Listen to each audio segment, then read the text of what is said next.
Jangan mengatakan seandainya atau andai kata terhadap takdir atau musibah yang sudah terjadi, karena itu akan membuka peluang setan untuk kita menjadi orang yang tidak ridho, tidak lapang dengan musibah itu, lalu bisa menjadikan diri kita suudzon kepada Allah atau bahkan menambah kesedihan saat ada musibah. Katakanlah qadarullah wa ma syaa fa'ala. Ini sudah takdirnya Allah dan apa yang dikehendaki Allah sudah terjadi, sehingga kita menjadi orang yang baik sangka kepada Allah, kemudian terobati hati kita menjadi tenang dan berhusnudzon kepada Allah, bahwa segala sesuatu itu adalah digantungkan kepada apa yang menjadi kehendak Allah. Orang yang seperti ini maka connect dengan Allah karena dia percaya betul, punya keimanan.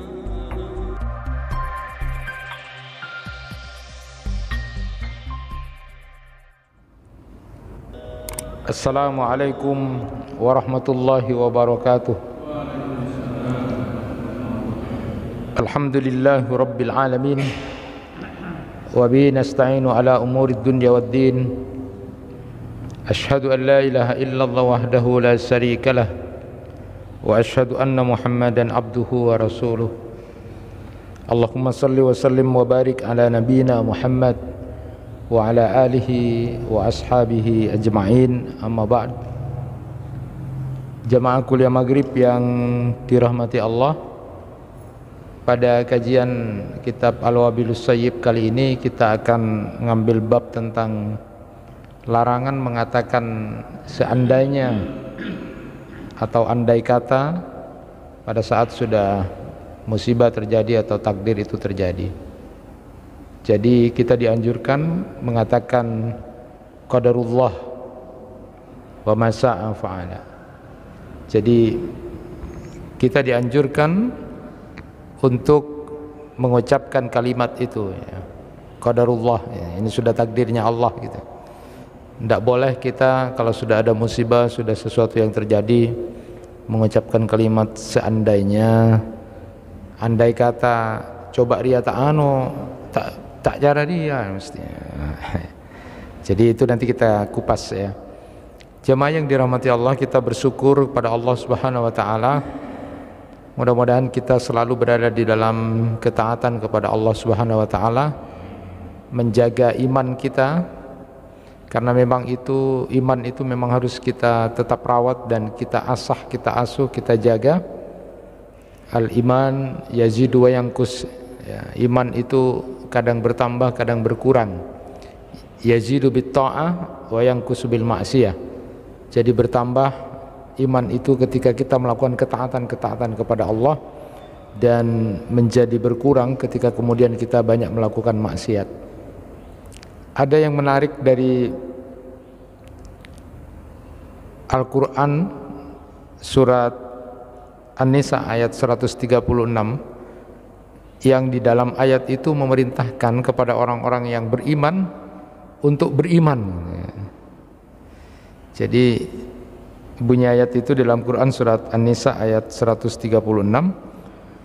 ya ayyuhalladzina amanu aminu billahi wa rasulihi wal kitabil ladzi nazzala ala rasulihi wal kitabil ladzi anzala min qabl wa may yakfur billahi wa malaikatihi wa kutubihi wa rusulihi wal yaumil akhir faqad dhalla dhalalan ba'ida. Di ayat 136 surat An-Nisa ini ada perintah, wahai orang-orang yang beriman, berimanlah kepada Allah, kepada Rasulnya dan kitab-kitab yang diturunkan dan seterusnya. Jadi ada perintah, wahai orang-orang yang beriman, berimanlah. Ini menjadi satu hal yang menarik. Apa makna panggilan orang-orang beriman, suruh beriman gitu kan. Nah, para ulama tafsir itu terbagi 3 pendapat. Yang pertama menyatakan bahwa memang ada sesuatu yang kurang dalam iman sehingga kemudian perlu disempurnakan. Ini diasumsikan seolah-olah memang ayat ini turun kepada orang-orang Yahudi yang baru masuk Islam. Jadi orang-orang Yahudi yang baru masuk Islam itu banyak perilaku-perilakunya yang masih menyimpang dari ajaran Nabi, sehingga kemudian diingatkan, wahai orang-orang yang sudah beriman, berimanlah gitu. Kemudian yang kedua, ada ulama tafsir juga yang menyatakan bahwa ayat ini ditujukan pada orang-orang yang masih ada nifak dalam hatinya, masih ada kemunafikan dalam hatinya, sehingga kalau nifak itu menjadi minimalis dalam amal, zikirnya sedikit, dia tidak sungguh-sungguh, ya, sehingga kemudian diingatkan, ini sudah beriman sebenarnya, tetapi kemudian masih memungkinkan ada kemunafikan di dalam dirinya, maka disuruh, wahai orang-orang yang beriman, berimanlah kepada Allah dan seterusnya itu. Lalu kemudian ada juga yang menafsiri bahwa ayat ini memang bermakna sebagai sebuah perintah untuk mengasuh iman kita, karena memang pada masa-masa tertentu dan kondisi-kondisi tertentu keimanan itu perlu dikuatkan atau perlu kemudian dijaga, ya. Jamaah yang dirahmati Allah, salah satu bagian penting yang sederhana sebenarnya dalam keberimanan kita itu adalah bersegera untuk melakukan perintah Allah, ya. Jadi jangan kita menunda-nunda, jangan kita menunda-nunda. Ada sesuatu yang menarik kemudian disampaikan oleh Syekh Abdul Halim Mahmud, itu salah seorang mantan pemimpin tertinggi di Al-Azhar, itu menyatakan begini, iblis itu dikecam dan dikutuk oleh Allah Subhanahu wa taala bukan saja karena dia enggan untuk bersujud, tetapi karena dia tidak mau bersujud saat diperintahkan.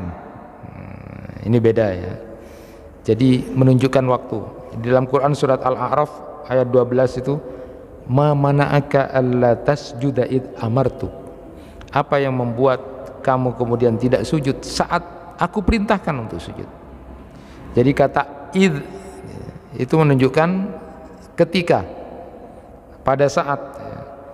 Jadi kata id ini yang digunakan Allah dalam kalimat ini menunjukkan bahwa iblis itu menangguhkan.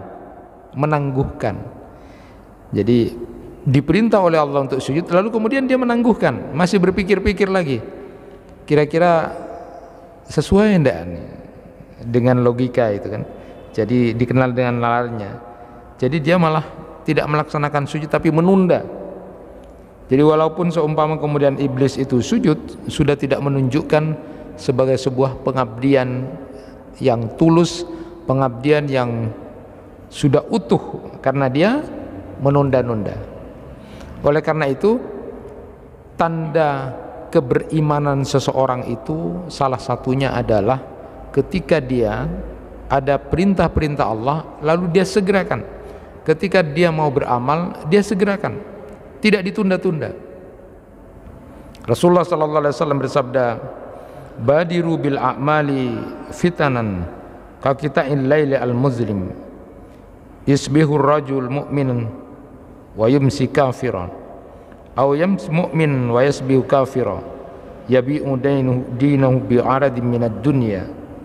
Bersegeralah kalian mengerjakan amal-amal saleh, karena akan terjadi bencana yang menyerupai dalam gelap gulita. Pagi iman seseorang, sore kemudian menjadi kafir. Sore dia beriman, lalu kemudian paginya menjadi kafir. Dia rela menukar agamanya dengan sedikit keuntungan dunia. Hadis riwayat Muslim. Artinya ini memang perintah untuk bersegera. Jadi bahasa kita kalau sudah azan, ya segera, sudah segera. Jangan nunda-nunda atau memolor-molorkan waktu. Jadi dalam contoh perintah sholat misalnya, tidak ada halangan apapun, lalu kemudian kita menunda-nunda, kita memolor-molorkan waktu, maka keberimanan kita itu ditunjukkan dengan bersegera untuk melaksanakan apa yang menjadi perintah Allah. Tetapi ketika kita menunda-nunda, memolor-molorkan, maka tingkat keberimanan kita itu berarti masih rendah dan perlu disempurnakan. Apalagi dalam konteks salat ya, terutama menunda waktu salat asar, itu sangat diingatkan sekali bahwa siapa yang kemudian tidak salat asar itu pada awal waktu itu, tidak ada alasan uzur syar'i, maka itu bisa kemudian membatalkan banyak amal. Apalagi kemudian asar itu sudah dilakukan mau menjelang maghrib, itu sudah ada tanduknya setan, ada larangan itu. Jadi hati-hati, jangan kemudian menunda-nunda.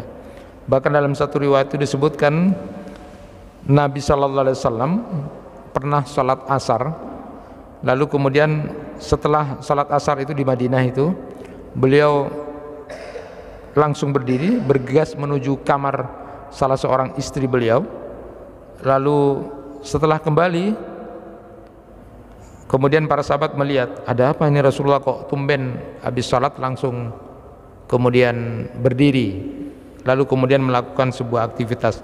Lalu beliau mengatakan begini, kuntu halaftu fil baiti tibra minas sadaqah fakarihtu an ubayyitahu.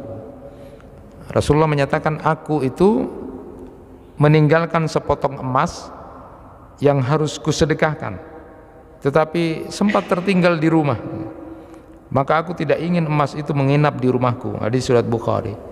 Jadi hadis ini menunjukkan bahwa kita diperintah untuk kemudian tidak menunda-nunda amal-amal soleh, amal-amal kebaikan yang bisa kita lakukan, karena itu adalah bagian dari tanda keberimanan kita kepada Allah Subhanahu wa taala. Jamaah yang dirahmati Allah, nah berikutnya kita akan pahamkan bersama bahwa dalam hal keimanan itu salah satunya adalah beriman kepada takdir Allah, beriman kepada qada dan qadar Allah. Saat kemudian nanti terjadi sesuatu yang mungkin tidak sesuai dengan ekspektasi kita, tidak sesuai dengan harapan kita, lalu kemudian kita mengatakan seandainya, andai kata, maka itu adalah peluang setan untuk masuk di situ, sehingga kemudian akan membuat kita bersuudzon kepada Allah, bahkan akan menambah kesedihan-kesedihan dalam musibah yang terjadi. Maka Rasulullah SAW melarang kita untuk mengucapkan kalimat seandainya atau andai kata pada saat terjadi sebuah musibah. Kita mengetahui bersama bahwa keimanan kita kepada qada dan qadar itu merupakan rukun iman yang keenam ya. Antu'mina billah wa malaikati wa kutubi wa rusuli wal yaumil akhir wa tu'mina bil qadari khairihi wa syarrihi. Jadi rukun iman yang keenam itu adalah beriman kepada takdir Allah, baik itu baik ataupun kemudian buruk.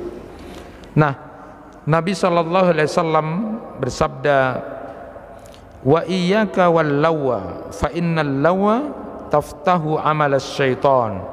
Hadis riwayat Ibnu Majah dan An-Nasa'i.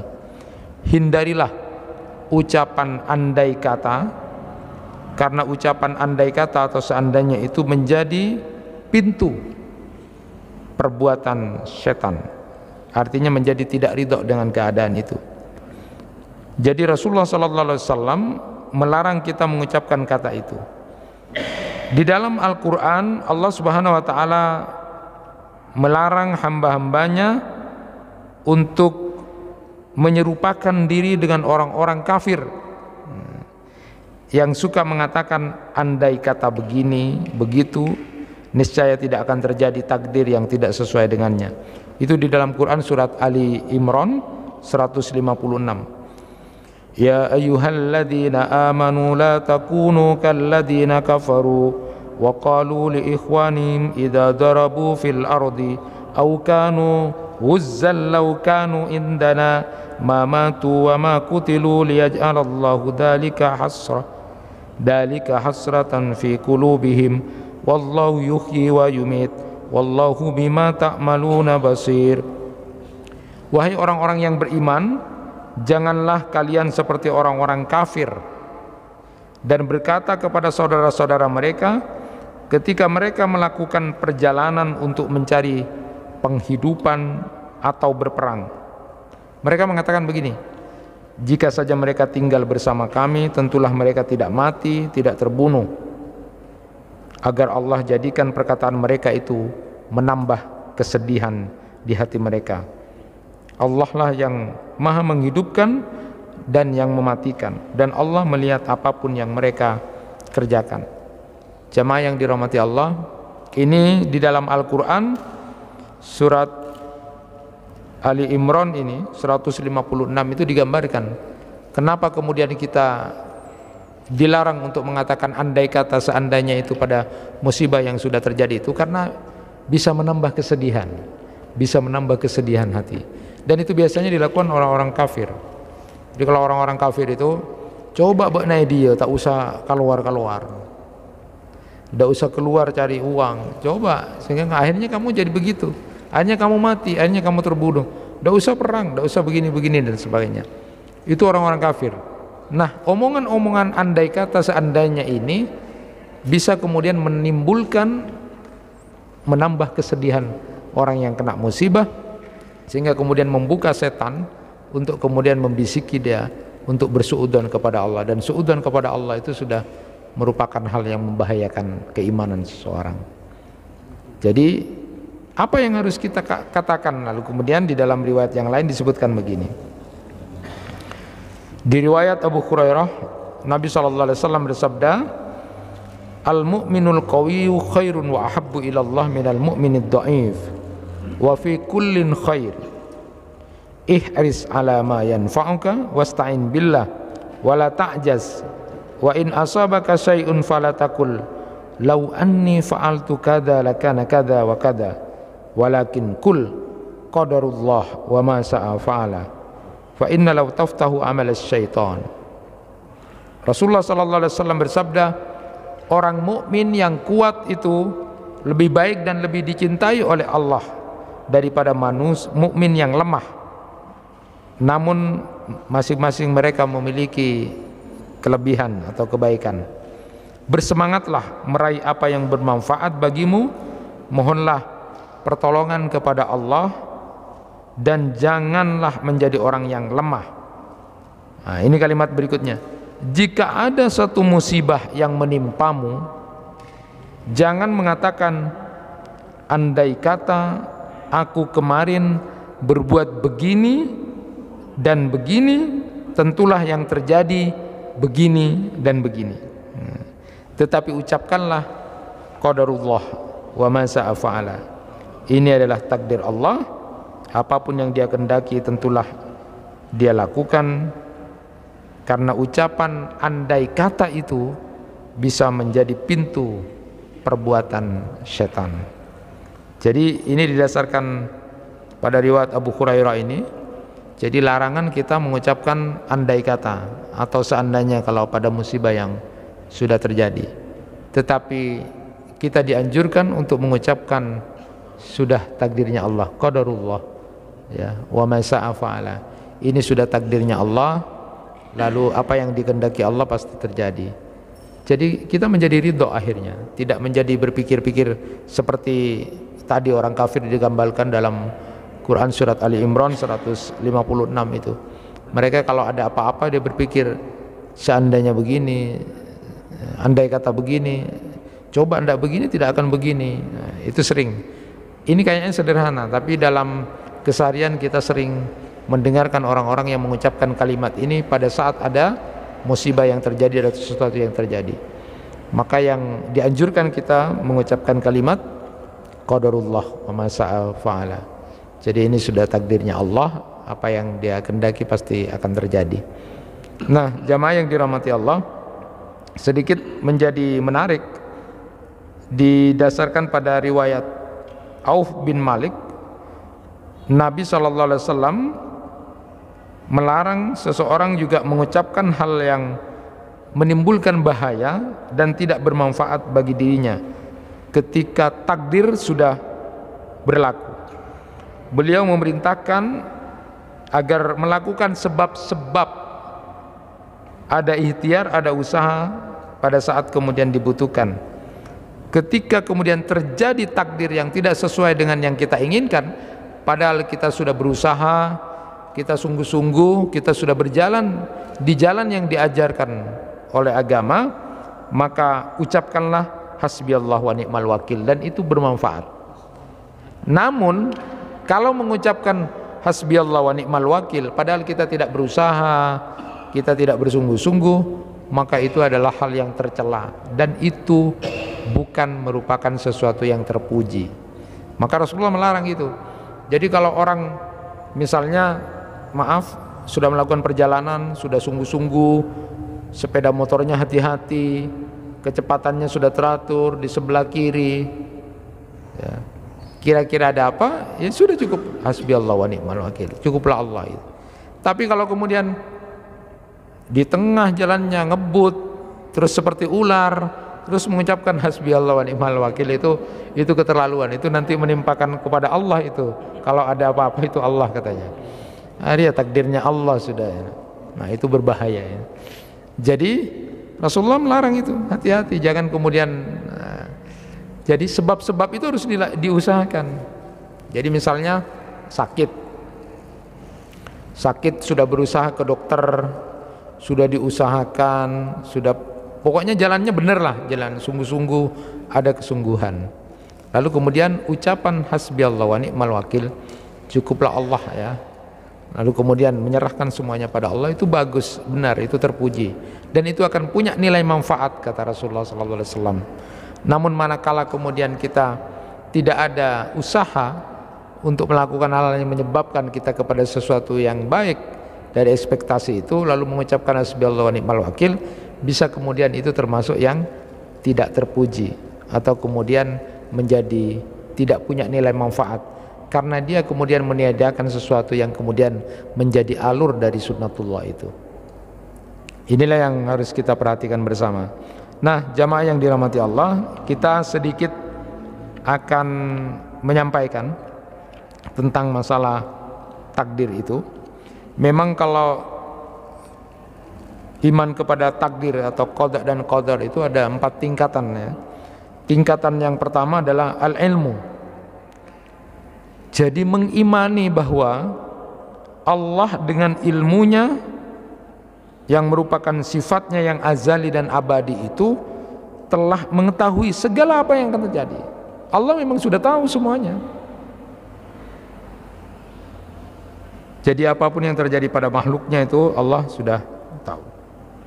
Apakah dia akan taat, apakah dia akan maksiat, apakah kapan dia mati, bagaimana model mati dia, apakah dia akan bahagia, apakah di dalam menjalani kehidupan dia akan sengsara. Allah tahu, karena memang Allah Maha tahu, al-ilm.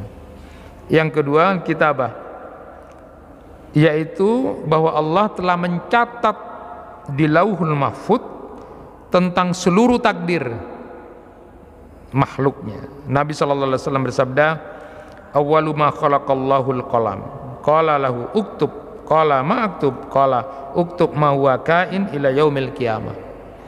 Pertama kali yang diciptakan Allah itu adalah qalam. Yang pertama kali diciptakan Allah itu adalah pena. Lalu kemudian Allah berfirman kepada pena, kepada qalam itu, tulislah. Apa yang harus aku tulis, katanya pena itu. Lalu kemudian Allah berfirman, tulislah apapun semua yang akan terjadi sampai hari kiamat. Nah, jadi takdir itu sudah ditulis, ada di Lauhul Mahfuz. Allah Subhanahu wa taala berfirman di dalam Quran surat Al-Hajj ayat 70, alam ta'lam annallaha ya'lamu ma fis samaa'i wal ard inna dzalika fi kitab inna dzalika 'alallahi yasir. Tidakkah engkau tahu bahwa Allah mengetahui apa yang di langit dan di bumi? Sungguh yang demikian itu sudah terdapat dalam sebuah kitab Lauhul Mahfuz. Sesungguhnya yang demikian itu sangat mudah bagi Allah. Jadi kita harus iman kepada takdir Allah, itu memang sudah ada tulisannya di Lauhul Mahfuz, sudah ada tercatat ya. Kalau tadi Allah karena Allah Maha tahu semuanya. Lalu kemudian sudah tercatat di Lauhul Mahfuz. Kemudian yang ketiga al-masyiah, bahwa apa yang dikehendaki Allah pasti terjadi, dan apa yang tidak dikehendakinya tidak akan terjadi. Bahwa semua gerak-gerik yang terjadi di langit dan di bumi hanyalah dengan kehendak Allah Ta'ala. Tidak ada sesuatu pun yang terjadi dalam kerajaannya sesuatu yang tidak diinginkannya. Jadi semua adalah kehendak Allah, al-masyiah itu. Nah, yang berikutnya adalah al-khalq, yaitu bahwa Allah Maha Kuasa atas segala sesuatu, baik yang ada maupun yang belum ada. Tidak ada satupun makhluk di bumi ini atau di langit melainkan Allah yang menciptakannya. Allahu khaliqu kulli syai' wa huwa ala kulli syai'in wakil. Allah pencipta segala sesuatu dan Dia Maha pemelihara atas segala sesuatu. Quran surat Az-Zumar ayat 62. Hal yang penting yang harus kita ingat dalam masalah ini adalah Allah tidak akan ditanya tentang perbuatannya atau yang dilakukan Allah, tetapi yang ditanya siapa? Kita nanti. La yus'alu amma yaf'al wa hum yus'alun. Itu dalam Quran surat Al-Anbiya ayat 23. Jadi kalau kita berdebat tentang masalah takdir ini, maka diusahakan tidak usah banyak berbicara takdir, kata Rasulullah, karena kita tidak akan mampu. Ya, cukup dipahami saja. Buat kita itu adalah apapun yang terjadi itu Allah tidak akan ditanya. Yang ditanya siapa? Kita. Jadi yang nanti ditanya, dihisab oleh Allah itu adalah kita, bukan Allah. Kok Allah begini, kok Allah begini, tidak akan ditanya itu. Itu karena Allah Maha berkehendak, berkuasa. Nah, jamaah yang dirahmati Allah, mari kita perhatikan lagi yang ada kaitannya dengan ini yang sudah kita pahami bersama. Satu hadis dari Rasulullah sallallahu alaihi wasallam berkaitan dengan takdir ini.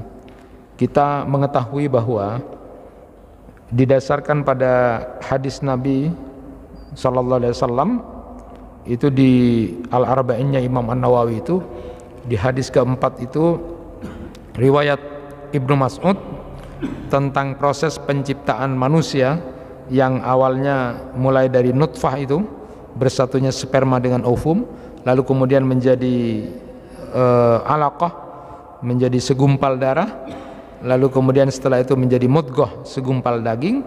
Nah, saat sesudah itu summa yursalu ilaihil malak fayanfu fihi ar-ruh wa yu'maru bi arba'i kalimatin bikadbi rizkihi wa ajalihi wa amalihi wa syakiyun aw sa'id. Kemudian seorang malaikat diutus kepadanya untuk meniupkan ruh kepada yang gumpalan daging itu. Jadi para ulama sudah sepakat bahwa ruh itu ditiupkan pada janin ketika janin berusia 120 hari terhitung sejak bertemunya sel sperma dengan ovum. Artinya pada saat sudah 4 bulan penuh dan memasuki bulan ke-5 ya. Pada masa itu segala hukum mulai berlaku padanya. Karena itu wanita yang mati ditinggal suaminya, maka dia menjalani masa iddah itu 4 bulan 10 hari ya, untuk memastikan bahwa dia tidak hamil dan dari suaminya yang meninggal itu, dan tidak menimbulkan keraguan ketika dia mau menikah dengan orang yang lain. Jadi masa iddahnya itu adalah 4 bulan 10 hari. Nah, ruh itu memang adalah sesuatu yang merupakan rahasia Allah. Wa yas'alunaka 'anir ruh qulir ruhu min amri rabbi wa ma utitum minal ilmi illa qalila. Nah, ada yang menarik di hadis ini, jamaah yang dirahmati Allah, bahwa hadis ini menunjukkan bahwa Allah Subhanahu wa taala telah menakdirkan nasib manusia itu sejak di alam rahim. Dan hakikatnya Allah telah menakdirkan segala sesuatu sejak 50.000 tahun sebelum diciptakannya langit dan bumi. Rasulullah bersabda, kataballahu maqadirul akhlaiq qabla ay yakhluqas samawati wal ard bi 50 alf sanah. Allah Subhanahu wa taala telah mencatat seluruh takdir makhluk 50.000 tahun sebelum Allah menciptakan langit dan bumi. Hadis riwayat Muslim. Dan ini yang menarik. Jadi ketika sudah ruh itu ditiupkan, ya, memasuki bulan kelima itu, lalu di situ kemudian Allah mencatat kembali pribadi-pribadi kita itu tentang rezekinya, lalu tentang ajalnya, kapan dia mati, sampai berapa tahun dia di dunia, lalu kemudian amalnya, lalu kemudian apakah dia akan sengsara penuh kesedihan menjalani hidup itu atau penuh dengan kebahagiaan. Nah, ini yang harus kita yakini, ya. Kita harus beriman kepada takdir Allah tentang ini. Yang pertama apa? Yang kemudian sudah dicatatkan kepada pribadi-pribadi kita itu adalah masalah rezekinya. Nah, maka ada orang alim itu kemudian rezeki itu kok repot-repot dipikirkan. Rezeki itu sudah ada semuanya sudah. Jadi ketika kita sudah di alam rahim itu sudah dicatat oleh Allah. Tinggal mencari saja. Yang salah kalau tidak mencari. Jadi kita sudah mencari, berusaha, itu aja. Dan itu sudah ada kadar masing-masing. Di dalam Al-Quran surat Hud ayat 6 disebutkan, wa ma min dabbatin fil ardi illa 'alallahi rizquha wa ya'lamu mustaqarraha wa mustaudaha kullun fi kitabim mubin. Dan tidak ada satu makhluk yang bernyawa di bumi ini melainkan semuanya dijamin oleh Allah rezekinya. Dia mengetahui tempat kediamannya dan tempat penyimpanannya. Semua tertulis di dalam kitab yang nyata di Lauhul Mahfuz. Quran surat Hud ayat 6. Nah, Nabi SAW berkenaan dengan rezeki ini kemudian memberikan batasan kepada kita begini. Cari rezeki itu sederhana. Artinya tidak tamak, tidak serakah, tidak apa bahasa Maduranya, apek-pek gitu. Apok-pak ya. Maksudnya cari ya begini, Rasulullah bersabda begini, ayyuhan nas ittaqullah wajmilu fit talab fa inna naf'an lan tamut hatta tastawfi rizqaha wa in abta'a anha fattaqullah wa ajmilu fit talab hudu mahalla wa da'u ma haruma. Rawahu Ibnu Majah. Wahai manusia, kata Rasulullah, bertakwalah kepada Allah dan sederhanalah dalam mencari nafkah, karena sesungguhnya seseorang tidak akan mati hingga sempurna rezekinya. Meskipun rezeki itu bergerak lamban, maka bertakwalah kepada Allah dan sederhanalah dalam mencari nafkah. Ambillah yang halal dan tinggalkan yang haram. Jadi Rasulullah dalam konsep rezeki ini sudah ada semuanya takarannya. Jadi di alam rahim sudah oh ini loh sampai segini. Jadi kalau sudah rezekinya sudah habis itu nanti, waktunya sudah habis, ya sudah mati. Ya, jadi takarannya kita selama hidup di dunia ini masing-masing beda-beda. Ini kalau sudah menghabiskan uang misalnya sampai 1 M, mati nanti setelah itu. Itu rezekinya sudah ada. Ya. Jadi tidak perlu untuk kemudian menjadi orang serakah, menjadi orang yang tamak. Kadang-kadang kan ada orang yang seperti itu. Makanya kalau sudah kira-kira Arya beremah tak ada penghasilan sekali ada, tak ada lah. Nah, itu berarti sudah hampir ya. Jadi pensiunan itu kenapa kemudian cepat setelah itu? Karena memang sudah waktunya gitu kan. Arya parah lah, tak ada boleh. Jadi kalau berusaha terus mencari silakan, karena sudah ada kadar rezeki itu. Nah, ada juga yang kemudian diingatkan oleh Rasulullah SAW bahwa rezeki itu akan mengejar manusia seperti maut yang mengejarnya. Rasulullah SAW bersabda, inna rizqa la yatlubul abda kama yatlubu ajaluhu. Sesungguhnya rezeki itu akan mengejar seorang hamba seperti ajal mengejarnya. Jadi kalau memang sudah rezekinya akan diberi berapapun, dia kerjanya santai-santai, tapi lah benyakan arwah saya apuk begitu oleh sekor. Jadi itu sudah ada kadarnya gitu ya.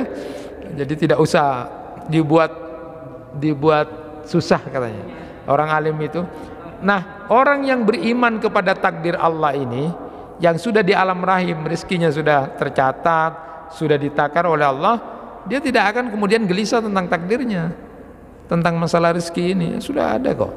Jadi dia tidak akan mati sebelum semuanya kemudian terpenuhi rezekinya pada dia.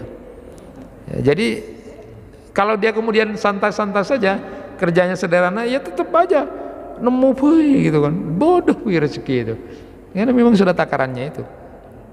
Terbalik dengan orang yang seapuk-puk itu, tamak pakun seperti itu, sudah takarannya seperti itu. Nah, ini juga iman kepada takdir tentang ini, supaya kita tidak menjadi orang yang dengki, tidak menjadi orang yang hasad.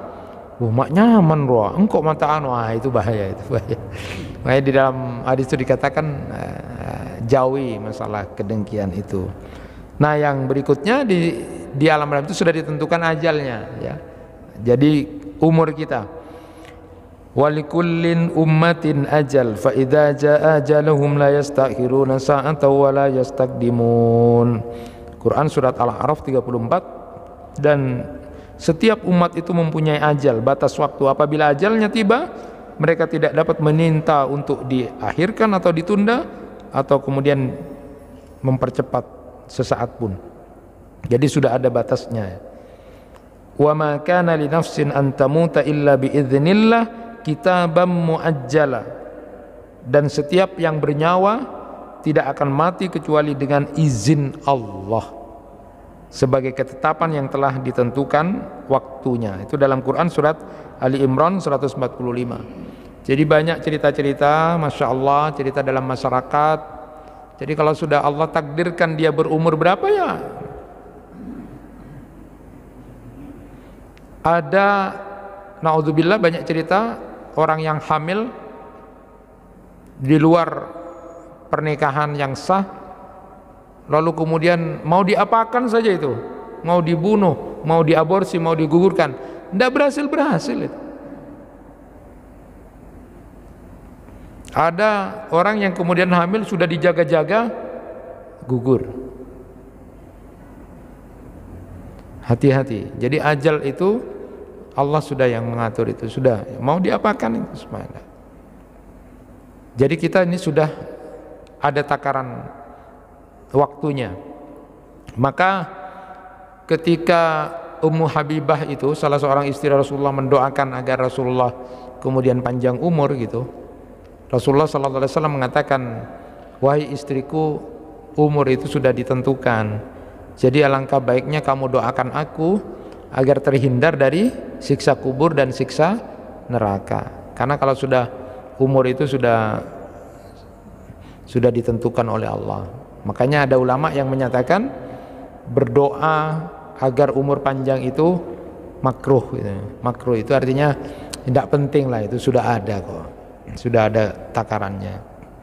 Tetapi ada juga ulama yang membolehkan mendoakan umur panjang didasarkan pada riwayat Anas bin Malik, yang akhirnya didoakan oleh Rasulullah sampai akhirnya panjang umurnya, 5 generasi itu, sekitar 140 tahun. Jadi 5 generasi itu. Jadi boleh. Lalu kemudian ada ulama yang ketiga berpendapat, ada yang tidak membolehkan atau memakruhkan, ada yang membolehkan. Maka kemudian berdoa umur panjang itu boleh, dengan catatan harus ditambahi panjang umurnya itu di dalam ketaatan kepada Allah. Jadi ya Allah, panjangkan umur di dalam ketaatan. Jangan sampai berhenti mantir lancenga umur, stop titik, jangan. Khawatir nanti doanya dikabulkan, terus lanceng umur sakit selama 6 tahun, sakit tak mati-mati itu 7 tahun lanceng umur. Jadi umur yang produktif itu, maka Rasulullah sendiri menyatakan doa setelah selesai sholat itu berdoa agar tidak berada di ardalil umur, jadi tidak berada di umur yang tidak produktif. Jadi Rasulullah kira-kira kalau mau jadi beban, wafatkan saja kalau kira-kira kemudian akan jadi beban. Jadi artinya produktif itu ketika sudah umurnya sudah tua, sepuh, jangan kemudian diam, memang harus ada gerak, cuma geraknya tidak sepadat yang waktu masih muda. Nah, Kita sudah mengetahui bahwa ini sering saya sampaikan, WHO itu merilis bahwa umur manusia modern sekarang ini rata-rata kemungkinan hidupnya kalau laki-laki bapak-bapak itu 69 tahun. Sedangkan ibu-ibu perempuan itu paling banter 74 tahun ya. Yang ngira-ngira lah nanti dihitung-hitung ya. Parah lah kok. Jadi untuk tapi ini sudah ajal sudah ditentukan di alam rahim itu. Jadi ditulis rezekinya, ajalnya oleh Allah. Hanya untuk sebagai pembanding saja. Oh, kok oleh bonus lah. Kok oleh bonus sebagainya. Dan yang ketiga adalah amal ya. Jadi Allah Subhanahu wa taala telah mencatatkan amal-amal setiap makhluknya ya, baik dan buruknya. Nah, tetapi diingat di dalam Al-Qur'an Allah Subhanahu wa taala berfirman, "Man amila shalihan falinafsi wa man asa'a fa 'alaiha wa ma rabbuka bidzallamin lil 'abid." Jadi siapa yang berbuat baik maka akan kembali kepada dirinya sendiri. Dan siapa yang berbuat jahat maka akan kembali kepada dirinya sendiri, dia yang akan menanggung. Tetapi ingat, wa ma rabbuka bidzallamin lil 'abid. Allah itu tidak zalim kepada hamba-hambanya. Jadi berdasarkan catatan ini, takdir Allah sudah dicatat amalnya, bukan berarti kemudian Allah menjadi zalim kepada hambanya. Ini karena Allah, makanya saya begini, makanya saya jadi beramal begini, makanya saya bukan begitu. Yang harus diyakini adalah karena Allah Maha tahu, Allah Maha berkehendak, itu tahu semuanya. Tetapi yang harus kita yakini adalah setiap perbuatan baik akan kembali kepada diri kita sendiri, dan setiap perbuatan jelek, perbuatan tidak baik akan berakibat efeknya juga kepada diri kita sendiri. Dan yang terakhir itu yang waktu ditiupkan ruh lalu kemudian dicatat, yang keempat adalah apakah hidupnya hamba ini syaqiyun, apakah dia kemudian sengsara atau sa'idun. Nah, sudah ditentukan ini bahagia, mengalami banyak proses bahagia atau mengalami banyak proses penderitaan, kesedihan sesama dunia. Itu sudah takdir Allah dan Allah mau tahu itu. Nah, masalahnya adalah bahwa kita ini tidak ada satupun yang tahu tentang batas rezeki kita, kapan ajal kita, lalu bagaimana konsep motivasi amal kita, dan kita tidak ada yang tahu apakah kita akan bahagia atau sengsara dalam proses menjalani kehidupan ini. Tetapi itu sudah ditiupkan oleh Allah dan kemudian dituliskan kepada manusia pada saat sudah berada di alam rahim. Saat ada seorang sahabat ketika mengetahui bahwa orang sengsara itu nanti akan masuk neraka, orang yang kemudian ditakdirkan bahagia akan masuk surga. Kalau begitu ya Rasulullah, kita diam-diam saja, kita tidak usah beramal-amal banyak lah, kan sudah ditakdirkan Allah. Allah kan sudah menakdirkan begini-begini sudah. Kalau begitu sudah diam aja, tidak usah beramal. Ngapain juga beramal kalau sudah seperti itu? Maka Rasulullah SAW bersabda kepada sahabat orang yang kemudian mengatakan begini, i'malu fakullun muyassarun lima khuliqa lahu, amma man kana min ahli sa'adah fayuyassiru li'amali ahli sa'adah, wa amma man kana min ahli syaqa fayuyassarahu li'amali ahli syaqawah. Beramallah kalian karena semuanya telah dimudahkan oleh Allah menurut apa yang telah diciptakannya. Adapun orang yang termasuk golongan orang-orang yang akan bahagia, maka dia akan dimudahkan untuk melakukan amal-amal yang menuju kebahagiaan. Tetapi kemudian orang-orang yang kemudian menjadikan dirinya sengsara karena dia akan masuk neraka, maka dia juga jalannya akan beramal dengan amalan-amalan orang yang merugi atau amalan yang tidak baik. Jadi beramallah, sudah ada di sini catatannya. Bukan berarti sudah takdir Allah itu kemudian sudah ada pada saat kita di alam rahim itu, lalu kemudian kita tidak sungguh-sungguh beramal, tidak beramal. Rasulullah justru menganjurkan beramallah, nanti akan dimudahkan sesuai dengan apa yang diinginkan oleh Allah. Kalau kita memang menginginkan kehidupan yang bahagia, bisa masuk surga, maka lakukanlah amal-amal yang kemudian mendekatkan diri menuju surga itu. Sebaliknya, kalau kemudian kita menjadi orang-orang yang melakukan hal-hal yang tidak baik, maka itu berarti memang kitalah yang kemudian menulis catatan kita sendiri untuk menuju ketidakbahagiaan atau kesengsaraan itu.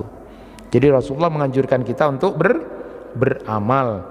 Lalu Rasulullah sallallahu alaihi wasallam menyampaikan ayat, fa amma man a'ta wattaqa wa saddaqa bil husna fasanuyassiruhu lil yusra wa amma man bakila wastaghna wa kadzdzaba bil husna fasanuyassiruhu lil usra. Maka barang siapa memberikan hartanya di jalan Allah dan bertakwa, membenarkan adanya pahala yang terbaik yaitu surga, maka akan kami mudahkan baginya jalan menuju kemudahan atau kebahagiaan. Dan adapun orang yang kikir, merasa dirinya cukup, tidak perlu pertolongan Allah, serta mendustakan pahala yang terbaik, maka kami akan mudahkan baginya jalan kesulitan dan kesengsaraan. Itu dalam Quran surat Al-Lail ayat 5-10. Itulah bapak-bapak dan ibu-ibu yang dirahmati Allah. Jadi kajian tentang masalah ini adalah jangan mengatakan seandainya atau andai kata terhadap takdir atau musibah yang sudah terjadi, karena itu akan membuka peluang setan untuk kita menjadi orang yang tidak ridho, tidak lapang dengan musibah itu, lalu bisa menjadikan diri kita suudzon kepada Allah atau bahkan menambah kesedihan saat ada musibah itu. Tetapi katakanlah ketika sudah ada takdir, sudah terjadi musibah itu, katakanlah qadarullah wa ma syaa fa'ala. Ini sudah takdirnya Allah dan apa yang dikehendaki Allah sudah terjadi. Sehingga kita menjadi orang yang baik sangka kepada Allah, kemudian terobati hati kita menjadi tenang dan berhusnudzon kepada Allah, bahwa segala sesuatu itu adalah digantungkan kepada apa yang menjadi kehendak Allah. Orang yang seperti ini maka connect dengan Allah karena dia percaya betul, punya keimanan bahwa Allah memberikan yang terbaik buat dirinya seorang hamba dan tidak akan berbuat zalim kepada hamba. Itulah makna kita beriman kepada takdir Allah yang baik maupun yang buruk. Itu yang bisa disampaikan, mudah-mudahan bermanfaat. Kurang lebihnya mohon maaf. Wassalamualaikum warahmatullahi wabarakatuh.